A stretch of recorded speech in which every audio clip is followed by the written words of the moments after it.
The fluorescent lights buzzed overhead like angry wasps as I sat in Mrs. Henderson's guidance office, watching my sister Maya perform her Oscar-worthy breakdown. Again, her mascara ran in perfect rivulets down her cheeks. Not too much. Just enough to look devastated, but still beautiful. She clutched a crumpled tissue like a lifeline, her voice breaking at exactly the right moments. "I'm so sorry to have to tell you this," Maya whispered to Mrs. Henderson, shooting me a look that screamed reluctant concern. "But I found a pregnancy test in Sage's backpack." The plastic chair arms bit into my palms as my fingers dug deep enough to leave marks. My heart hammered against my ribs, but not from shock, from recognition. I remembered this moment.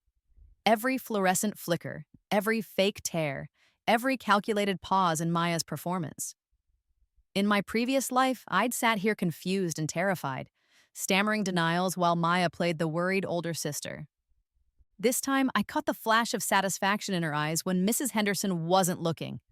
The metallic taste of betrayal flooded my mouth as the truth crystallized like ice in my veins. I was 17 again. It was November 15th, exactly 1 year before they'd leave me to die at that bus station in the blizzard. 1 year before they'd murder me for our mother's inheritance. But this time, I remembered everything. "Sage?" Mrs. Henderson's voice seemed to come from underwater. "Is this true?" Maya's perfectly manicured fingers twisted her tissue, and I noticed the new diamond bracelet on her wrist, the one she'd bought with Mom's credit card last week, thinking I wouldn't notice. In my previous life, I would have crumbled, confessed to a pregnancy that wasn't real, accepted the shame and the altered class schedule that would derail my college plans. This time, I lifted my chin and met Mrs. Henderson's concerned gaze. "I don't know what she's talking about," I said quietly. "I've never taken a pregnancy test in my life." Maya's face flickered just for a second, with something cold and calculating before the mask of sisterly concern slid back into place. "Oh, Sage," she breathed, reaching for my hand. "Denial is normal. We just want to help you." Her skin felt like ice against mine. I let her hold my hand and watched her think she was winning.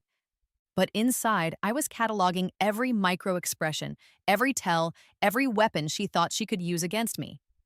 Because this time, I knew exactly what game she was playing. The first snowfall of winter had started by the time I walked home from school, fat flakes melting against my cheeks like tears I refused to shed. The familiar sting of cold air should have been comforting. Instead, it triggered a memory so visceral I stopped breathing. The bus station, wind howling through broken windows, snow drifting through the gaps in my coat as I pressed my hands against my swollen belly, begging them not to leave me. "Please," I'd whispered, my voice lost in the storm. "The baby." Maya's face in the passenger window, mouth twisted with disgust. "You should have thought of that before you got yourself knocked up." Derek behind the wheel, not even looking back as the taillights disappeared into the blizzard, the bone-deep cold, the cramping, the knowledge that I was going to die alone and my unborn child with me. My lungs seized in the school parking lot, phantom wind cutting through my jacket like knives. A group of freshmen gave me strange looks as I stood there gasping, snowflakes melting on my eyelashes. But I wasn't 18 and pregnant and abandoned. I was 17. The pregnancy was a lie Maya had planted. I had time. And this time, I remembered everything they'd done to me. The phantom cold faded, replaced by something much warmer and infinitely more dangerous. Rage. Dinner at our house had always been a performance, but tonight felt like opening night of a particularly twisted play. Dad sat at the head of the table, scrolling through emails on his phone between bites of takeout Chinese food. Maya picked at her low mane, occasionally dabbing her eyes with a napkin. "College applications are due soon," Maya said, her voice carefully casual. "I've been looking at some amazing programs on the East Coast." Derek nodded from across the table, playing his role as my supportive boyfriend perfectly. "That's smart, Maya. You've got the grades for anywhere you want to go." His hand found mine under the table, squeezing gently. In my previous life, that touch had made me feel safe, protected. Now I knew he was Maya's co-conspirator, not my boyfriend. The touch felt like a snake wrapping around my wrist. "What about you, Sage?" Maya's voice dripped with false concern. "Have you thought about maybe adjusting your goals. Community college has some great programs, much more realistic. Realistic. The same word she'd used before when they were slowly convincing me I wasn't smart enough for university, when they were making sure I'd be easy to eliminate. Dad looked up from his phone for exactly 3 seconds. Sage is smart, she'll figure it out. Then back to his screen, dismissing us both like we were items on his to-do list. Maya's smile was sugar-sweet poison. Of course she will. I just want what's best for my little sister. I traced the rim of my water glass with one finger, the motion hypnotic and calming. In my previous life, I would have felt hurt by Dad's disinterest, diminished by Maya's condescension. This time I was taking notes. Dad's emotional absence had made it easy for Maya to manipulate me before. His workaholic tendencies meant he never questioned the forged documents they'd used to steal from Mom's estate. Maya's concern was a mask for something much uglier. Behind her worried sister act, she was calculating how much my life insurance would pay out when I had my tragic accident.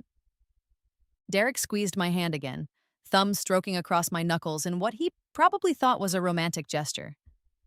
I squeezed back and watched his face light up with satisfaction. Let them think they were still in control. Let them believe their plan was working. I had a year to destroy them both. The pregnancy test waited in my backpack like a coiled snake, exactly where Maya had planted it 3 days ago. She'd been so careful, slipping it in while I was at soccer practice, making sure it would be discovered at exactly the right moment. In my previous life, I'd found it during chemistry class and nearly passed out from shock and shame. This time, I'd been expecting it. The girls' bathroom on the second floor was empty during lunch period, fluorescent lights humming overhead, as I locked myself in the farthest stall. The test felt light as a feather in my hands, but I knew the weight it was supposed to carry. 2 pink lines, positive. Maya had used it herself before planting it. I'd figured that out in my previous life, too late to matter. She'd needed a positive test to frame me, and she was nothing if not thorough in her manipulations. The antiseptic smell of industrial soap burned my nostrils as I turned the plastic stick over in my hands. In my memories, this moment had shattered my world. The fear, the confusion, the desperate scramble to figure out when and how it could have happened. This time, I felt nothing but cold, calculating fury. I pulled out my phone and took pictures of the test from every angle. Then I wrapped it carefully in toilet paper and tucked it into my jacket pocket. Evidence. Everything was evidence now. The bathroom door opened, and I heard Maya's voice echoing off the tiles. "I'm just so worried about her," she was saying to someone. "She's been acting so strange lately, withdrawn, emotional." Setting the stage, making sure everyone would believe her concerned sister act when the test was discovered. I flushed the toilet and stepped out of the stall, washing my hands slowly as Maya continued her performance for Jessica Chen, who nodded sympathetically.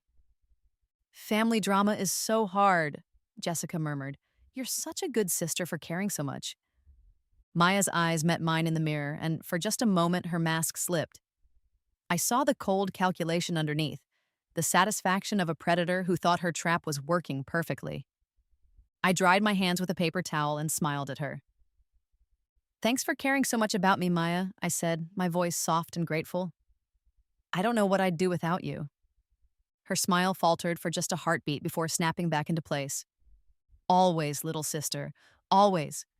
As I walked away, I heard her continuing to plant seeds of concern about my condition with Jessica. By tomorrow, half the school would know that sweet Maya Winters was worried sick about her troubled younger sister. That night, I sat cross-legged on my bed with Mom's jewelry box in my lap. Maya thought she'd hidden it well, moving it from Mom's room to the basement storage. She planned to lose it next month, selling the contents piece by piece to fund her college applications. The moonlight streaming through my window caught the silver locket that had been Mom's favorite, the one with our baby pictures inside. Maya's face smiled up at me from the tiny photograph, chubby cheeks and innocent eyes. When had she become a monster, or had she always been one, hiding behind that perfect daughter mask? I lifted the locket to my lips and whispered the first promise of my new life. They won't win this time. Then I opened my desk drawer and pulled out a composition notebook I'd bought that afternoon. The cover was plain black, unremarkable. Perfect for secrets. On the first page, I wrote the date and began documenting everything. Every lie, every manipulation, every piece of evidence I'd need to destroy them. My pen scratched across the paper like a sword being sharpened. Let the games begin. Playing the part of a confused, frightened teenager came easier than I expected. After all, I'd lived through this exact scenario before. The only difference was that this time, I knew I was performing. Maya knocked on my bedroom door at exactly 7:30 a.m., the same concerned expression painted on her face that she'd perfected in our previous timeline. "Can I come in?" she asked, already pushing the door open. "I brought you some tea." The chamomile smelled soothing, but I remembered what she'd added to it before. Nothing dangerous, just enough of Dad's sleeping pills to make me groggy and compliant for her next phase of manipulation. I accepted the mug with shaking hands, letting a few tears leak down my cheeks. "I'm so scared, Maya," I whispered, exactly as I had before. "What if people find out? What if Dad finds out?" She perched on the edge of my bed, rubbing my back in gentle circles. Her touch made my skin crawl, but I leaned into it like a drowning person reaching for a life preserver. "Hey, hey," she murmured. "We'll figure this out together, okay? You don't have to tell anyone yet. This can be our secret." Our secret. The words that had isolated me so completely in my previous life, cutting me off from friends and teachers who might have helped me think clearly. I nodded miserably and took a small sip of tea, letting most of it stay in my mouth before spitting it back into the cup when she wasn't looking. "Derek doesn't need to know either," Maya continued, her voice carefully neutral. "Not until you're ready." But her phone buzzed immediately after she said it, and I caught the satisfied smile that flickered across her face as she read the message.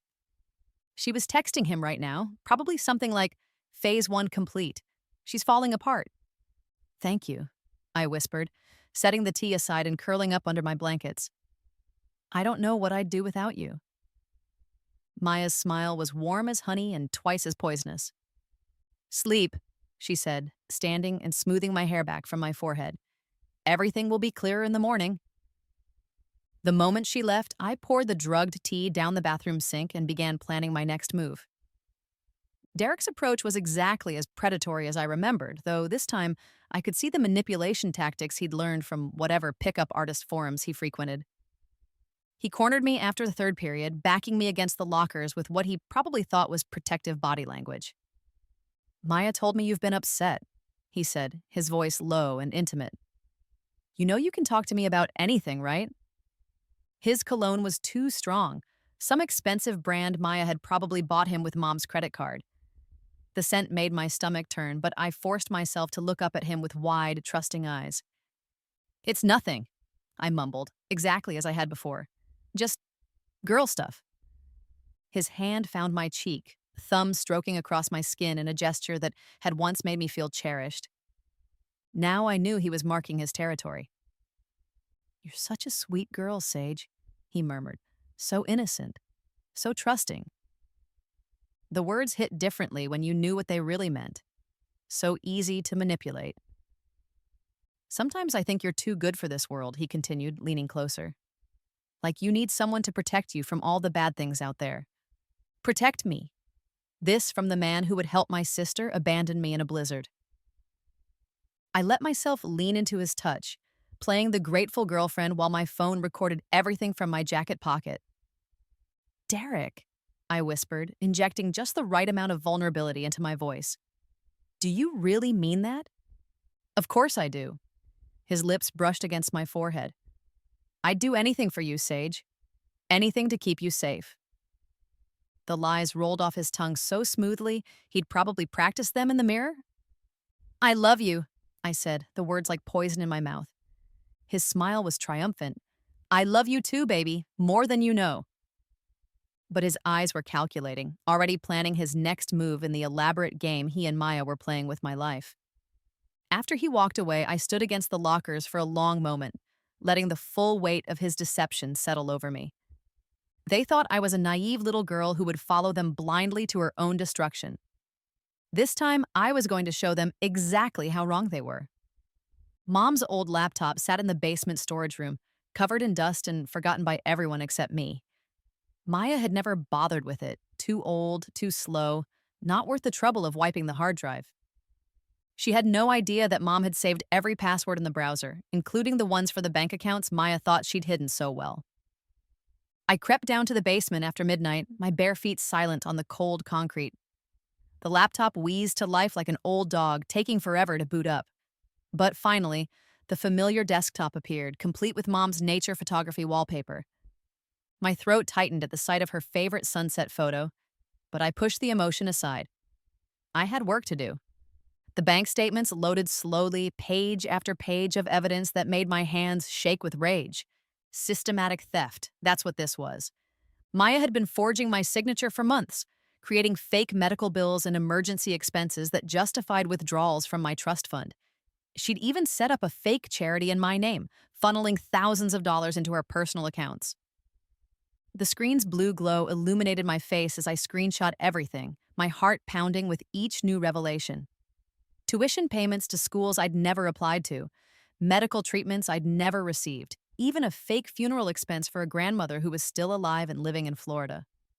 The depth of her deception was breathtaking. But what made my blood run cold was the life insurance policy she'd taken out on me 6 months ago. $2 million, with Maya listed as the sole beneficiary in the event of my accidental death. I created backup drives, hiding copies of everything in 3 different locations. Maya had destroyed the evidence in my previous life, but she wouldn't get the chance this time. As I prepared to shut down the laptop, one more file caught my attention. A document titled College Fund Sage. My real college fund. The one Mom had set up for me before she died, completely separate from the trust fund Maya had been stealing from. The balance made me dizzy.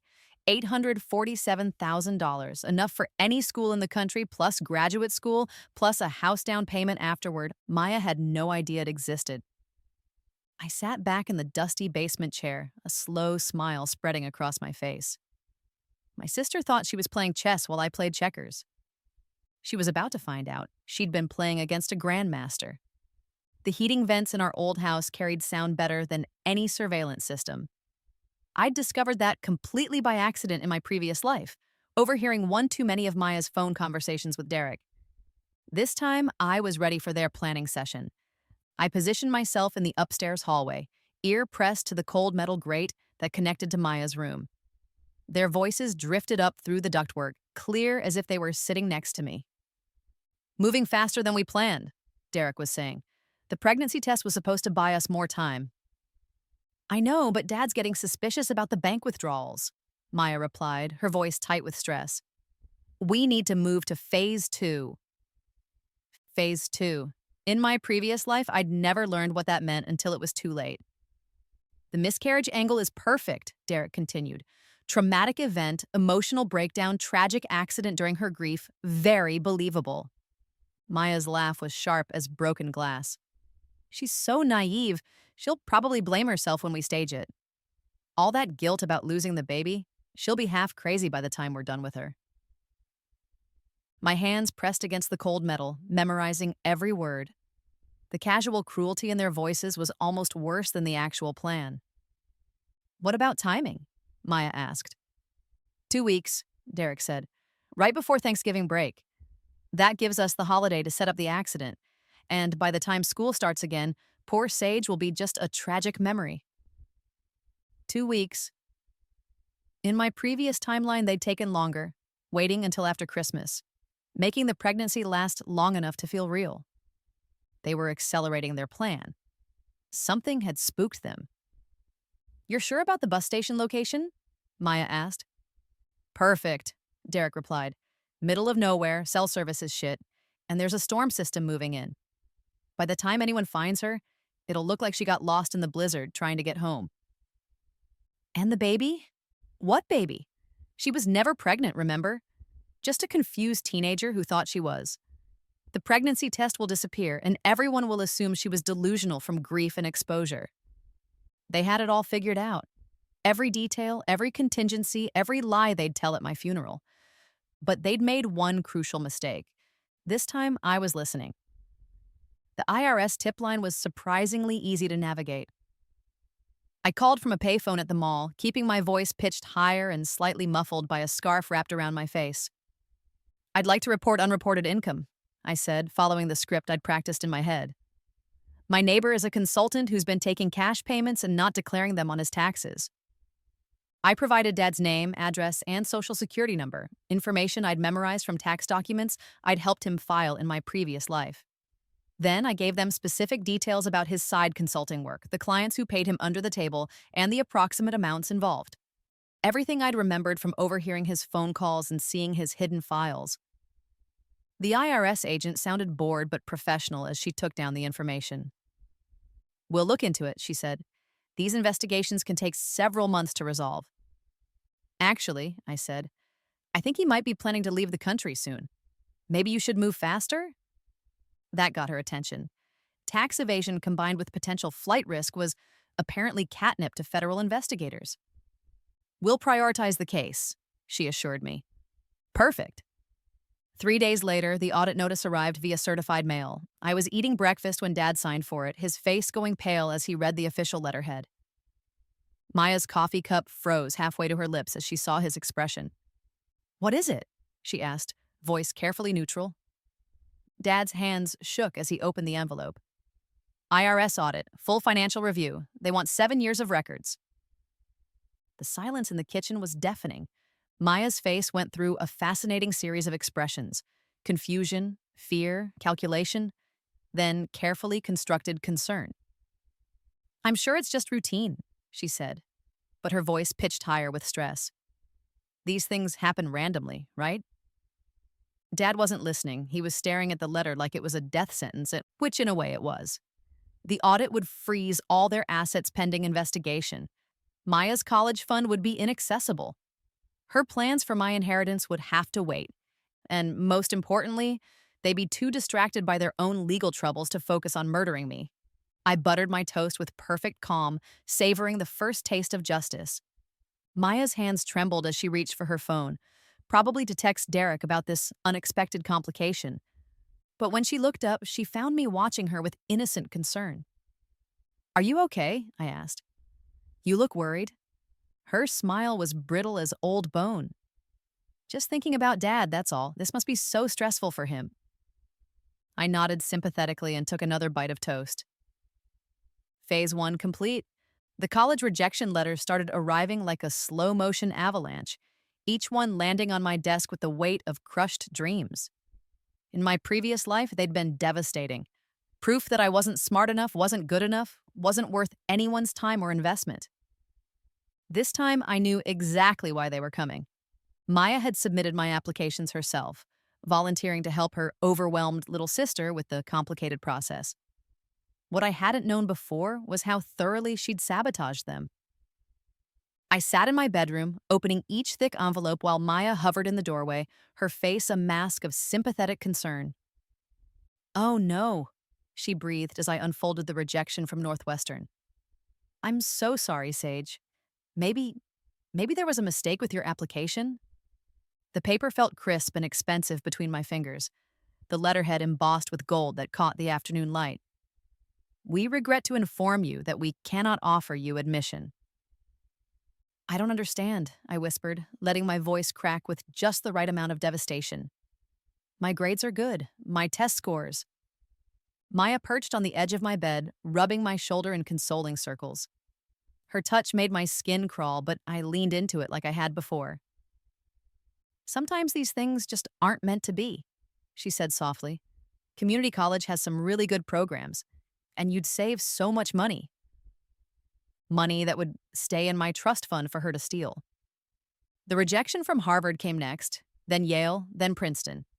Each letter felt like a paper cut to my previous self's dreams, but this time I was cataloging every detail for future reference. Maya's performance was flawless, the concerned older sister baffled by her talented sibling's sudden string of rejections. She even shed a few tears, dabbing at her eyes with tissues while scrolling through community college websites on her laptop. "Look at this program," she said, turning the screen toward me. "Liberal arts with a focus on practical skills. It's perfect for someone who wants to stay close to home." Close to home. Close to her. close enough to monitor and control until the time came for my tragic accident. By evening, I had 12 rejection letters spread across my desk like tarot cards predicting doom. Maya sat beside me, occasionally making soft sounds of sympathy while typing on her phone, probably texting Derek about how perfectly the plan was working. I gathered the letters into a neat stack, handling them like they were precious artifacts instead of deliberate sabotage. Maybe you're right, I said quietly. Maybe I was aiming too high. Maya's smile was warm honey laced with arsenic. Not too high, just different. There are lots of ways to build a good life, Sage. College isn't everything. But her eyes were calculating, already planning the next phase of my destruction. I spent the next 3 days in my room, playing the part of a devastated teenager to perfection. Maya brought me meals on trays, sat with me while I pretended to cry, and even canceled her own plans to be there for me during my crisis. The concerned sister act was so convincing that Dad actually looked up from his phone during dinner to ask if I was okay. She's just processing, Maya explained, squeezing my hand across the table. It's hard when your dreams don't work out the way you planned. I nodded miserably, pushing food around my plate while internally mapping out their destruction. Because while Maya thought I was wallowing in self-pity, I'd been busy with my real college applications. Late at night, while my family slept, I'd been working on a different laptop in the basement. Using Mom's maiden name and a P.O. box I'd rented across town, I'd submitted applications to 15 top-tier schools. Not as Sage Winters, the girl Maya had sabotaged. As Sage Morrison, the girl who would rise from the ashes of my sister's cruelty. My personal essay was a masterpiece of controlled emotion, describing the loss of my mother and the strength I'd found in surviving family tragedy. I wrote about betrayal and resilience, about finding your voice when others try to silence you, and I wrote about being reborn. And the admissions officers would never know how literally true that was. My grades were perfect. I'd made sure of that by retaking every test and assignment I'd known was coming. My extracurricular activities included volunteer work at a women's shelter, where I'd been documenting stories of financial abuse and manipulation. Research for my future legal case against Maya. But the admissions committees didn't need to know that. Most importantly, I'd included documentation of my real college fund, the one Maya didn't know existed. $847,000 was more than enough to pay full tuition anywhere, with plenty left over for graduate school. I wasn't asking for financial aid, I was offering to pay full price at whatever school was lucky enough to accept me. The applications had been submitted 2 weeks ago. Soon, I'd start receiving responses. But Maya thought I was broken and hopeless, ready to settle for community college and a small, controllable life. She was about to learn how wrong she could be. The next phase of my plan required careful timing and Derek's predictable arrogance. I knew from my previous life that Derek kept certain things in his locker, things he thought were safely hidden behind his combination lock. In my past timeline, I'd discovered them by accident when he'd asked me to grab his textbook. This time, I was going to plant something much more interesting. I waited until basketball practice when the hallways were empty and most of the school had gone home. Derek's locker combination was the same as his birthday, February 14th. Even his lock combination was a cliché. Inside, I found exactly what I'd expected: protein bars, deodorant, a few crumpled homework assignments, and a folder marked private. The folder contained printouts of messages between Derek and various girls at school, conversations that would make Maya's blood boil if she ever saw them, crude discussions about which girls were easy, detailed rankings of their physical attributes, and explicit descriptions of what he'd like to do to them. In my previous life, these messages had been real communications between Derek and his friends. But Maya had never seen them, never known about his wandering eye and his habit of shopping for my replacement. This time, I was going to make sure she did. I carefully photographed each page, then used Derek's own writing style and previous conversations to create something new. A series of printed emails that looked like they'd come from his personal account, showing him bragging to a friend about manipulating stupid Sage and planning to dump Maya as soon as they secured my inheritance. The sister's hot but crazy possessive, one fake message read. Good thing little sister is so trusting. Once we get her money, I can dump both of them and find someone who isn't psycho. Maya actually thinks I love her LMAO. She's useful for now, but I've got my eye on that blonde in chemistry class. What's her name, Jessica? Way hotter. And probably less work. I made sure to include enough real details, inside jokes, specific references to their plans, that Maya would never question their authenticity. Then I folded the papers and placed them strategically in Derek's folder, positioned so they'd spill out the moment someone opened it. All I had to do was make sure Maya opened it. Getting Maya to Derek's locker was easier than I'd expected. I simply mentioned during lunch that I'd seen Derek talking to Jessica Chen after second period, and that Jessica had seemed really interested in whatever he was saying. Maya's jaw tightened almost imperceptibly. Jessica Chen? Yeah, you know her. Blonde, really pretty, always wears those crop tops. I kept my voice innocent, concerned. They seemed close. The jealousy that flashed across Maya's face was beautiful to watch. She'd worked so hard to control Derek, to keep him focused on our shared project. The idea that he might be shopping around behind her back was clearly eating at her. I'm sure it was nothing, she said, but her knuckles were white around her fork. That afternoon, I watched from around the corner as Maya confronted Derek at his locker. They were arguing in hushed whispers, Maya's hands gesturing frantically while Derek tried to calm her down. Just open it, Maya snapped, loud enough for me to hear. If you have nothing to hide, just open the damn locker. Derek's face went pale. He knew exactly what was in that folder, even if he didn't know about my additions. Maya, you're being paranoid. Open it, now. His hands shook as he turned the combination lock. The door swung open and Maya immediately grabbed for the folder marked private. The fake emails spilled out like evidence at a crime scene, fluttering to the hallway floor in a cascade of incriminating evidence. Maya's scream of rage echoed off the lockers, drawing the attention of every student within 50 yards. You bastard! She shrieked, waving the papers at Derek's shocked face. You lying, cheating bastard! Derek's confusion was genuine. He couldn't understand how emails he'd never written had ended up in his locker. But the real messages mixed in with my fakes made it impossible for him to deny everything. Maya, I can explain. Explain this. She read from one of the real printouts, her voice dripping with venom. Maya's sister is so dumb, she'd probably believe anything we tell her. Good thing, because she's the key to everything. Students were pulling out their phones now, recording the drama as Maya threw the entire folder at Derek's head.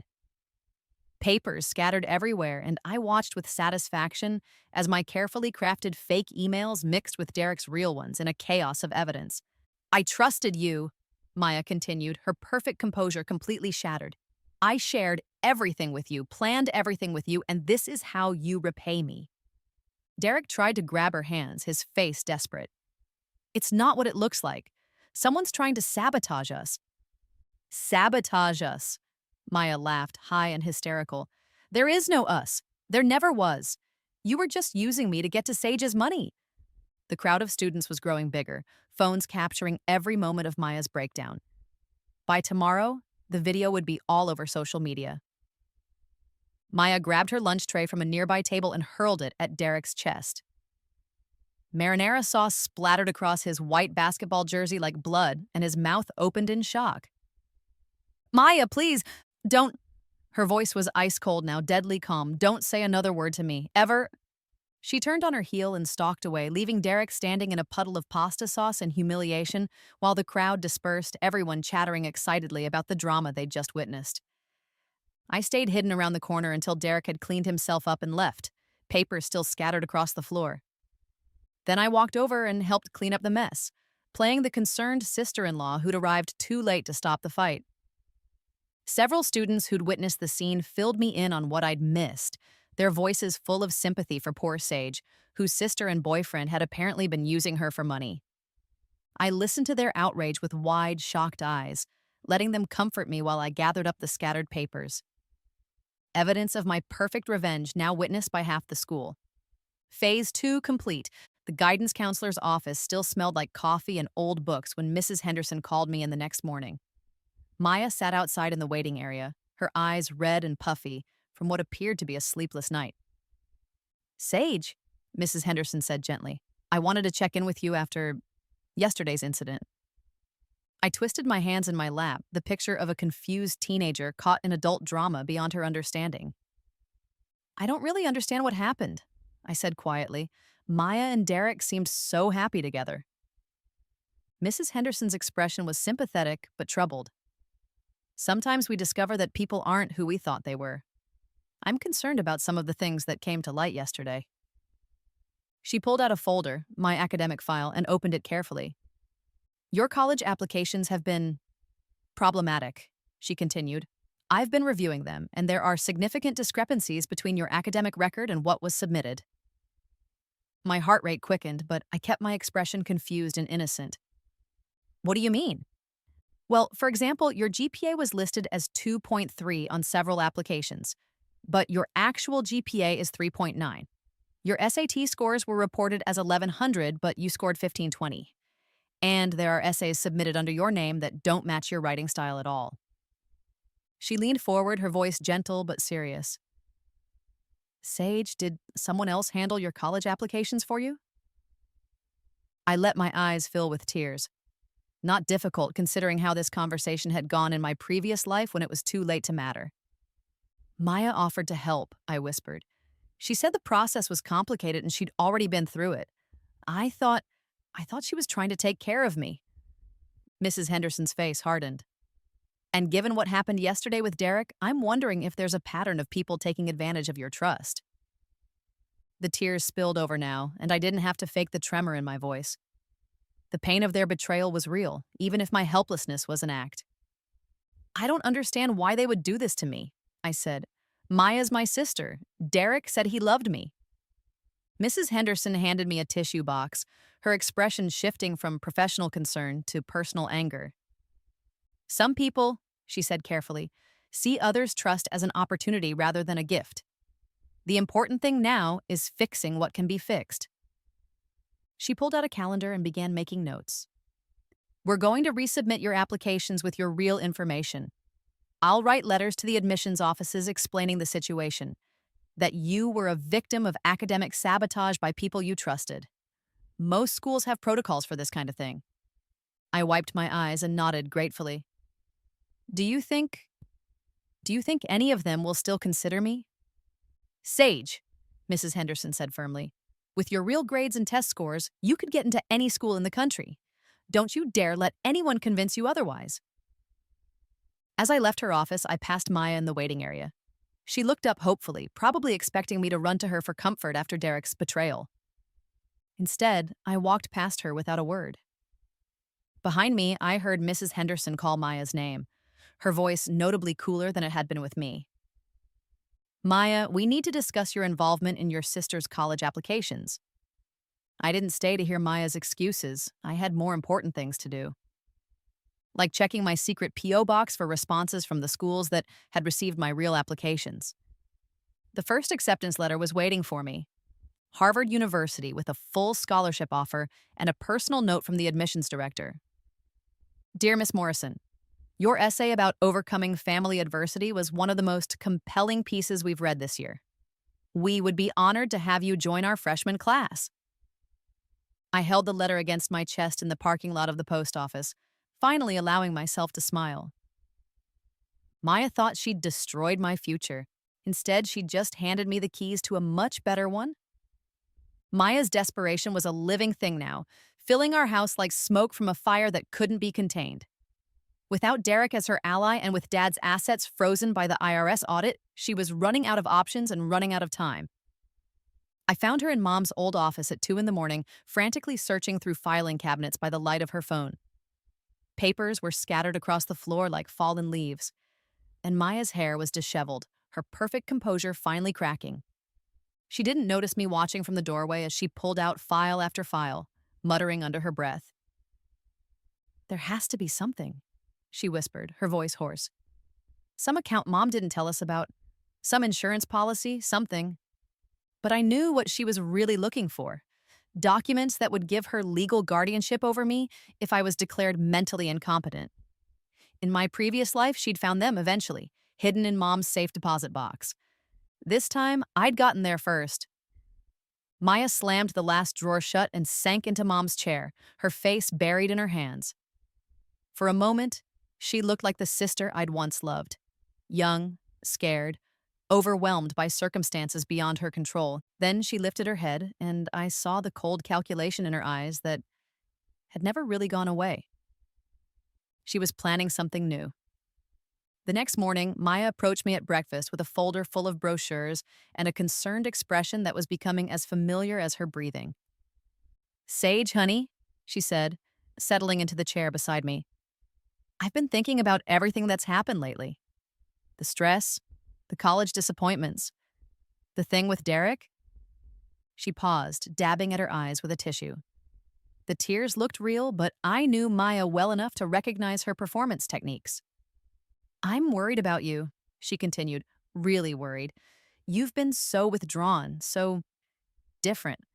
And after what Derek did, finding out he was using you for money." I looked up from my cereal, letting confusion and hurt flicker across my face. "What are you saying?" Maya spread the brochures across the table like tarot cards predicting my doom.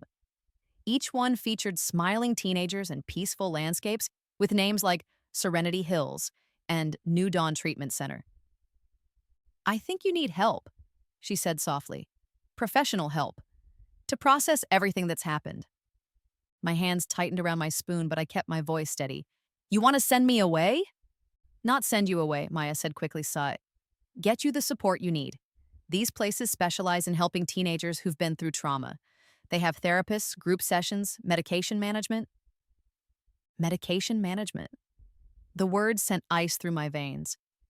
"I don't need medication," I said, my voice smaller than I intended. Maya reached over and squeezed my hand, her touch gentle but firm. "Sweetie, you're not qualified to make that decision. That's what the doctors are for." I pulled my hand away, genuine fear creeping into my voice. "I don't want to go anywhere. I want to stay home." "I know," Maya said, her voice heavy with false sympathy. "But sometimes what we want isn't what's best for us." Dad agrees. "We think a short stay at one of these facilities would help you get back on track." Dad, who hadn't looked up from his phone during this entire conversation. Dad, who would sign whatever papers Maya put in front of him as long as it didn't interfere with his work. Dad, who had no idea his eldest daughter was planning to have me declared mentally incompetent so she could control my inheritance. "How long?" I whispered. Maya's smile was soft and reassuring. "Just a few months. Maybe through the summer. By the time you come back, you'll be ready for community college in the fall." Community college, where I'd be close to home, easy to monitor, dependent on family for support. Easy to eliminate when the time was right.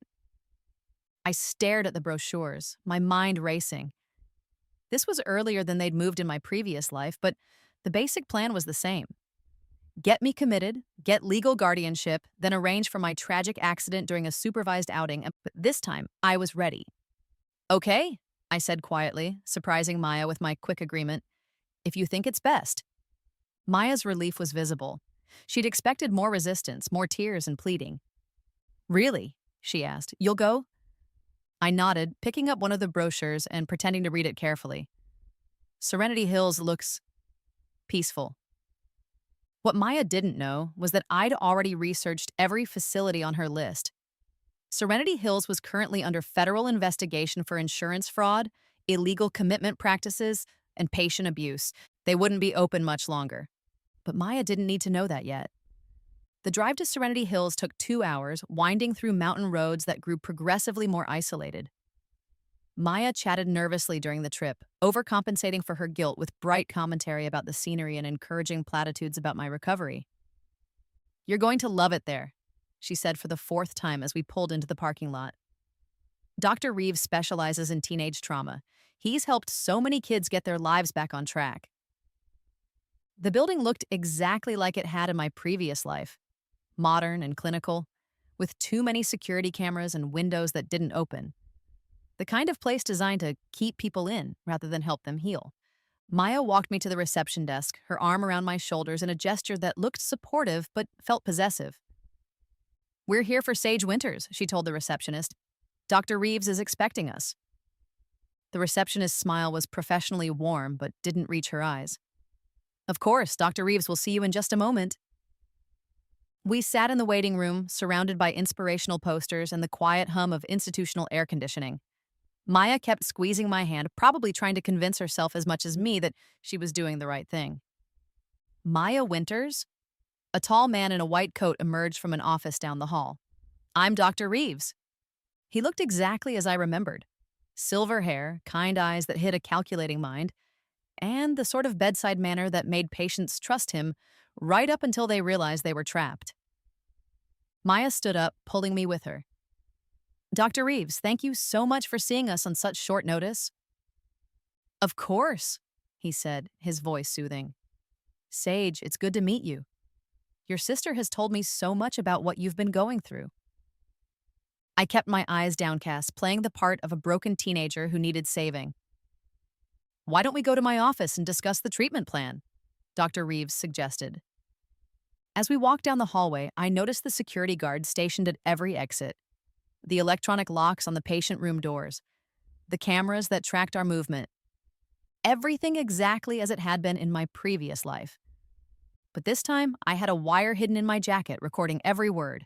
And the federal agents who'd been investigating Serenity Hills were already on their way. Dr. Reeves opened his office door and gestured for us to sit down. Maya took the chair closest to his desk while I sat slightly apart, maintaining the appearance of reluctance. Now, Dr. Reeves said, settling behind his desk with a folder that had my name on it. I've reviewed Sage's case, and I believe we can help her tremendously. The treatment program I'm recommending involves... The door burst open, interrupting his sales pitch. Dr. Reeves, this is Agent Morrison from the FBI, the receptionist said, her professional calm cracking. She needs to speak with you immediately. Maya's face went white as 3 federal agents entered the office, their badges prominently displayed. Dr. Reeves, Agent Morrison said, you're under arrest for insurance fraud, illegal commitment of minors, and operating an unlicensed medical facility. Maya shot to her feet, her chair falling backward. What's happening? I don't understand. Ma'am, Agent Morrison said, turning to Maya. You're also under arrest for conspiracy to commit fraud and attempted illegal commitment of a minor. The handcuffs clicked around Dr. Reeves's wrists with a sound like thunder. Maya's face went from white to gray as another agent read her rights. You have the right to remain silent. I sat perfectly still in my chair, watching my sister's world collapse around her. The wire in my jacket had captured everything. Her admission that she'd forged documents, her plan to have me declared incompetent, her conspiracy with a corrupt doctor to steal my inheritance. Sage! Maya called out as they led her away. Sage, I can explain. This is all a misunderstanding. But I didn't look at her. I couldn't trust myself not to smile. Agent Morrison stayed behind after the others left, settling into the chair Maya had vacated. You did good work, she said quietly, removing her badge to reveal a small recording device underneath. That conversation will be crucial evidence in the federal case. What happens now? I asked. Now your sister and her accomplice face serious federal charges. Insurance fraud, conspiracy to commit guardianship fraud, attempted illegal commitment. She's looking at 10 to 15 years in federal prison. 10 to 15 years. In my previous life, Maya had gotten away with murdering me. This time, she'd be lucky to see freedom before her 30s. And me? I asked. Agent Morrison smiled, the first genuine expression I'd seen in this building. You go home. You finish high school, you go to college. You live the life your sister tried to steal from you. As we walked out of Serenity Hills together, I saw Maya through the window of a federal transport vehicle. She was crying, her perfect makeup streaming down her cheeks, her hands cuffed behind her back. She looked smaller somehow, diminished. Not the powerful predator who'd manipulated my entire life, but just a scared young woman who'd made terrible choices. For a moment, I almost felt sorry for her. Then I remembered the bus station, the cold, the baby I'd lost because of her greed. The feeling passed. Derek was waiting in our driveway when Agent Morrison dropped me off at home. He'd been released from questioning but was clearly rattled, his usual confidence replaced by nervous energy and darting eyes. Sage, he said, jumping up from the porch steps as I approached. Thank God you're okay. I heard what happened with Maya and that doctor. Did you? I asked, my voice carefully neutral. He nodded eagerly, stepping closer.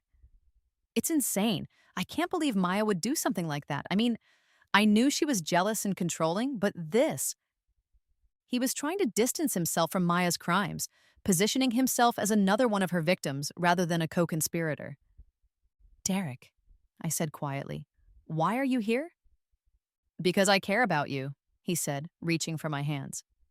Because despite everything that's happened, despite the lies Maya told about me, I want you to know that my feelings for you were always real. His hands were warm and familiar, but the touch that had once comforted me now felt like a snake wrapping around my wrists. Maya lied about you? I asked. Those emails she found in my locker, someone planted them there. I never wrote those things about you or about her. Someone wanted to break us up, wanted to turn us against each other. He was half right. Someone had planted evidence. But the emails about Maya were fake. The ones about me were real. Who would do that? I asked, injecting just the right amount of confusion into my voice. Derek's jaw tightened. I have some theories, but what matters now is us. You and me. We can start over, away from Maya's toxicity. We can be together, the way we were meant to be. The way we were meant to be. According to his plan, we were meant to be together just long enough for him to help murder me and claim my inheritance. I don't know, I said, pulling my hands free. Everything's so confusing right now. Maya's arrested, Dad's dealing with the IRS. My college plans are ruined. Your college plans aren't ruined, Derek said quickly. We can figure that out together. Maybe community college isn't such a bad idea. You could stay close to home, close to me. We could get an apartment together, start our life. Start our life. The life where I'd be dependent on him, isolated from friends and family, easy to control until the time came for my accident. That sounds, I paused as if considering it. That sounds nice. Derek's smile was triumphant. Really? You mean it? I mean it, I lied. But I need some time to process everything that's happened. Can you give me that? Of course, he said, leaning down to kiss my forehead. Take all the time you need. I'll be here waiting. As he walked away, I pulled out my phone and checked the recording app that had been running during our entire conversation. Derek Castellanos, admitting to knowing about Maya's plans. Derek Castellanos, attempting to isolate and control me. Derek Castellanos, offering to help me disappear from my family and friends. Perfect evidence for the federal prosecutors building their case. I sent the recording to Agent Morrison with a simple message. Derek just incriminated himself. Thought you might be interested. Her response came back within minutes. Very interested. We'll be in touch. I looked up at my house, the house that would finally be free of Maya's influence, the house where I could heal and plan my real future. But first, I had one more acceptance letter to collect from my secret P.O. box. Stanford University had responded to my application, and I had a feeling it was going to be good news. The family meeting was scheduled for 3 o'clock on a Tuesday afternoon in the conference room of Patterson, Morris & Associates, Mom's old law firm and the keepers of secrets Maya never imagined existed. I arrived early, settling into a leather chair that smelled like justice and old money. Through the floor-to-ceiling windows, I could see the city spread out below like a chessboard where I'd finally learned all the rules. Maya entered the room in handcuffs, flanked by federal marshals and looking like she'd aged 5 years in the past month. Her perfect hair was lank and unwashed, her designer clothes replaced by an orange jumpsuit that made her look small and vulnerable. She was still beautiful, but it was a broken kind of beauty now. Derek came next, also in custody, but clearly less comfortable with his situation. He kept glancing around the room like he was looking for escape routes, his usual confidence completely shattered. Dad arrived last, looking haggard and confused. The IRS audit had revealed the full extent of his tax evasion, and his business was hemorrhaging clients who didn't want to be associated with a criminal investigation. Mr. Patterson, Mom's old lawyer, took his place at the head of the mahogany table. He was a distinguished man in his 60s with kind eyes and an impeccable reputation.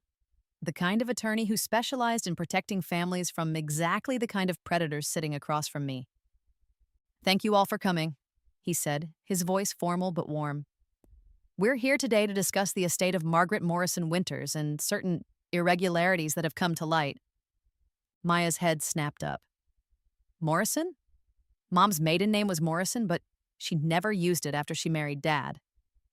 Mr. Patterson smiled slightly. Actually, she did. In certain legal documents that were kept sealed until now. He opened a thick folder and pulled out a document that made Maya's face go white. Your mother never changed her name legally, he said. She used Winter socially, but all her financial assets, insurance policies, and trusts were maintained under her maiden name, which means, Maya, that you never had access to the accounts you thought you were stealing from. Maya's mouth opened and closed like a fish gasping for air. That's impossible.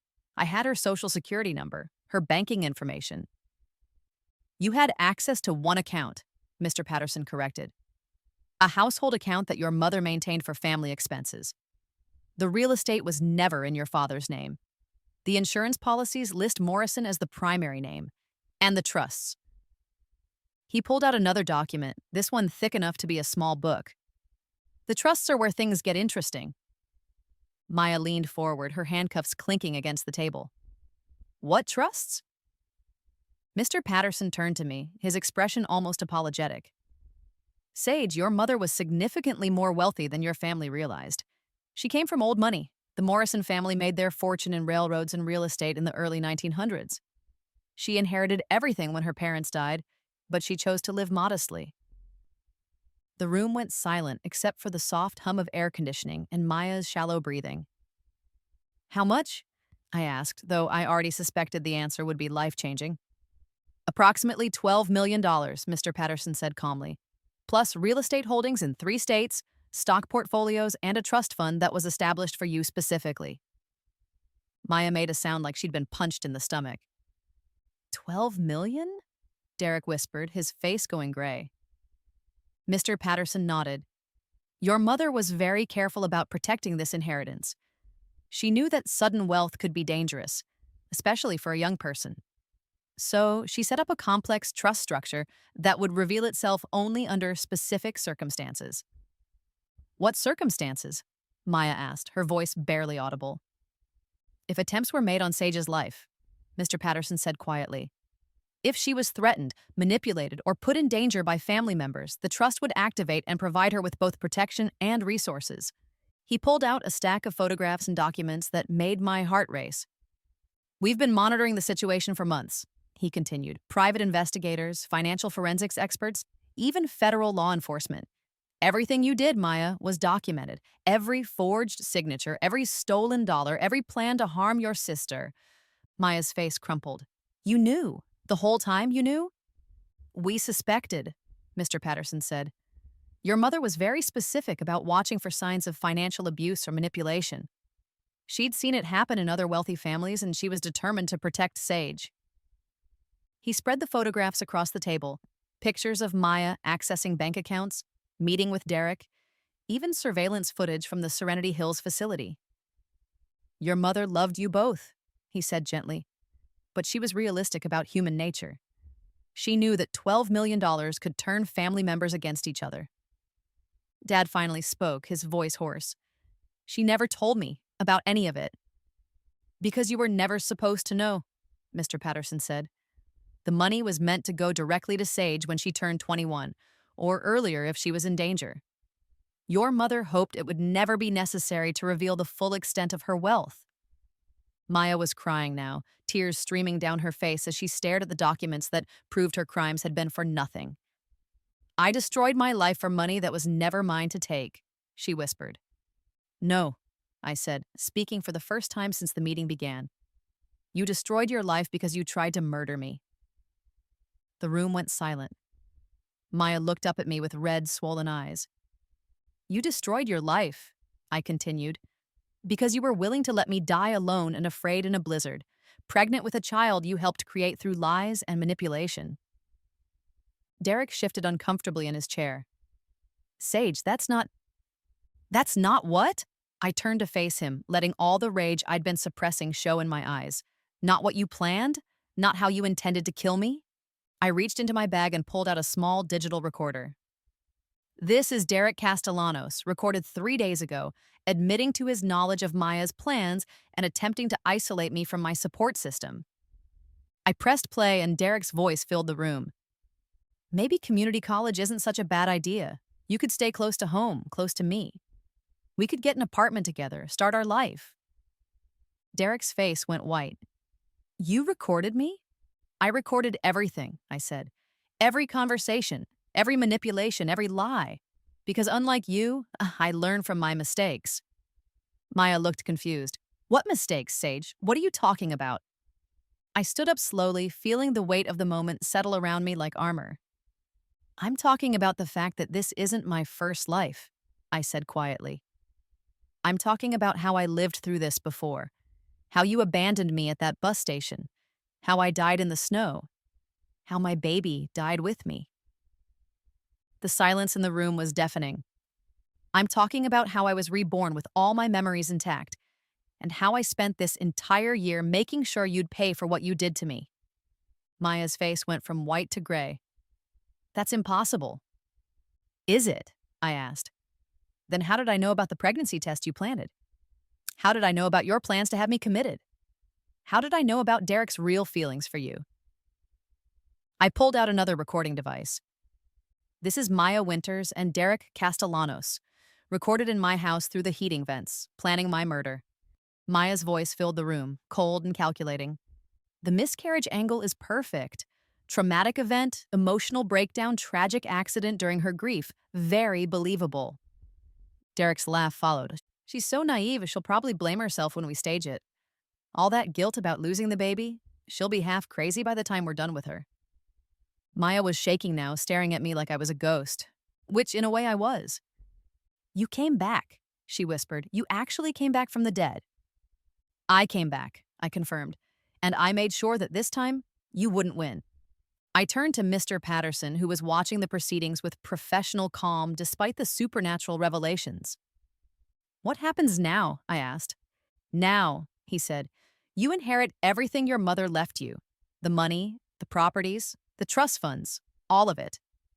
He slid a thick folder across the table to me. And you decide what kind of life you want to build with it. I picked up the folder, feeling the weight of my real future in my hands. $12 million. Enough to go to any college I wanted, to travel the world, to help other girls who were being manipulated by their families. Enough to make sure Maya and Derek would never hurt anyone again. I know exactly what I want to do with it, I said. Maya looked up at me with desperate hope in her eyes, probably thinking I was about to forgive her, to use my fortune to help her escape the consequences of her crimes. She was wrong. I want to make sure you both get exactly what you deserve, I said. And for the first time since my rebirth, I smiled without hiding it. The game was over. I had won. The federal courthouse was a monument to justice, its marble columns and soaring ceilings designed to remind everyone who entered that the law was bigger than any individual's crimes or ambitions. I sat in the gallery wearing a simple black dress that made me look older than my 17 years, watching as Maya and Derek were brought in for sentencing. Maya had lost weight during her months in federal custody. Her orange jumpsuit hung loosely on her frame, and her hair had grown out, revealing dark roots beneath the blonde she'd maintained so carefully. She looked smaller somehow, diminished by the reality of her situation. Derek sat beside her at the defendant's table, his usual arrogance replaced by the hollow-eyed look of someone who'd finally understood the magnitude of his mistakes. His public defender whispered something to him, and he nodded without really listening. Judge Catherine Reyes took her seat at the bench, her expression stern but fair. She'd been briefed on the unusual circumstances of the case, the rebirth claims, the supernatural elements, the complex web of manipulation and attempted murder. But supernatural or not, the crimes were real. The evidence was overwhelming, and justice demanded a response. This court will now hear victim impact statements, Judge Reyes announced. Miss Winters, you may proceed.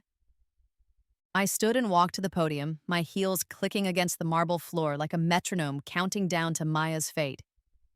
The microphone was cold against my lips as I adjusted it to my height. In the defendant's section, Maya looked up at me with desperate hope in her eyes. Even now, even after everything, she believed I might save her. Your Honor, I began, my voice steady and clear.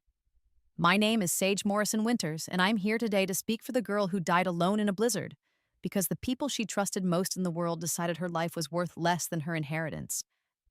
Maya's face crumpled, but I didn't stop. I am here to speak for the unborn child who never had a chance at life because it was conceived through manipulation and murdered through abandonment.